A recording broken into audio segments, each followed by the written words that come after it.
నమస్తే. Welcome to ప్రజా తెలంగాణ. 4 రోజుల క్రితం నేను ఒక వీడియో చేయడం జరిగింది.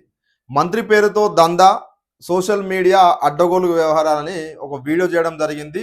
అదే దొంగ సర్టిఫికేట్లు, దొంగ కుల సర్టిఫికేట్లు సృష్టించి వివిధ రకాల గవర్నమెంట్ పథకాల స్కీములు పొందుతున్న ఆ దొంగ గురించి నేను చెప్పడం జరిగింది.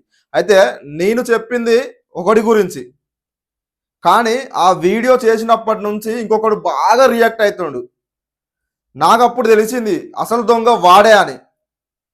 ఇప్పుడు నేను చేసిందేమో నాకు తెలిసిన డీటెయిల్స్ ఒకరి, కానీ ఇంకో దొంగ వాడంతట వాడే బయటపడి ఈ వీడియో నా కోసమే చేసిండు, నన్ను కావాలనే బదనం చేస్తుండు, నేను వాడిని అంతు చూస్తా, వాడిపై కేసు పెడతా, వాడిని ఎట్లా ఇబ్బంది పెట్టాలో అట్లా ఇబ్బంది పెడతా అని మొత్తం ప్రచారం చేసుకుంటూ వాడు అట్లా మోసాలు చేసిండు, ఇట్లా మోసాలు చేసుకున్నాడు నా మీద అబాండాలు వేస్తూ ప్రచారం చేస్తూ వాడు తిరగడం జరుగుతుంది.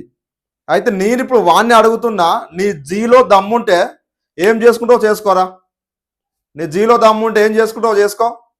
నీ బండారాలు నేనన్నా బయట పెట్టాలి, నా బండారాలు నువ్వన్నా బయట పెట్టాలి. నేను చేసింది ఒకటి గురించి నీకెందుకురా నొప్పి? నువ్వు ఏ దొంగతనం ఏ లంగతనం చేయకపోతే నువ్వెందుకు రియాక్ట్ అవుతుండవు? నువ్వు ఏ దొంగ సర్టిఫికెట్లు తీసుకోకుండా నువ్వు ఏ దొంగ లోన్లకు అప్లై చేయకపోతే నీకెందుకు అంత బాధ? అసలు నీ విషయం ఎవరు తీసిండో, నేను పలానా మంత్రి పలానా సోషల్ మీడియా ఇన్ఛార్జ్ అని చెప్పడం జరిగింది. నీకెందుకు అంత నొప్పి వస్తుంది? నా మీద అట అడ్డగోలు కేసులు పెట్టిస్తాడట, నేను ఎవరినో ఆగం చేసినా అని కేసులు పెట్టిస్తాడట, నేను నన్ను ఆగం చేస్తాడట. అరే భాయ్, ఈ జర్నలిజంలోకి వచ్చినప్పుడే నేను డిసైడ్ రావడం జరిగింది.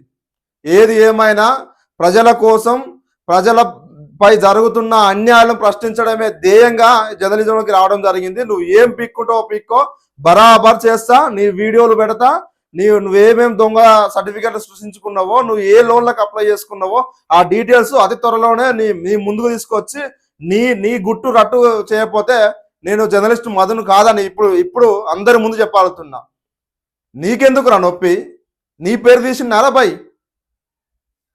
నా గురించే తీసిండు, నన్ను టార్గెట్ చేసిండు. నీ గురించి నాకెందుకు రా భయ్? నువ్వు నాకు టార్గెట్ ఏందిరా? నువ్వు దొంగ సర్టిఫికెట్లు తీసుకుంటే నువ్వు నాకు టార్గెటే. నువ్వు దొంగ అప్లికేషన్లు పెట్టి దొంగ లోన్లకు అప్లై చేసుకొని దొంగతనంగా నువ్వు వ్యవహారాలు చేస్తే నువ్వు నాకు టార్గెటే. నాకు తెలిసిన డీటెయిల్స్ వేరు, నేను చేసిన వీడియో వేరు, నేను ఎవరి పేరు మెన్షన్ చేయలేదు, ఎవరు ఉన్నారని చెప్పలేదు. ఇప్పటిలోపే గుమ్మడికాయల దొంగ ఎవరంటే భుజాలు నడుపుకుంటూ నీ అంతటా నువ్వే బయటపడ్డావు చూడు. ఇక చూసుకో, నీ డీటెయిల్స్ అతి త్వరలోనే ముందు పెడతా. ఇక చూసుకో. ఇక నువ్వు చూస్తూనే ఉండండి ప్రజా తెలంగాణ.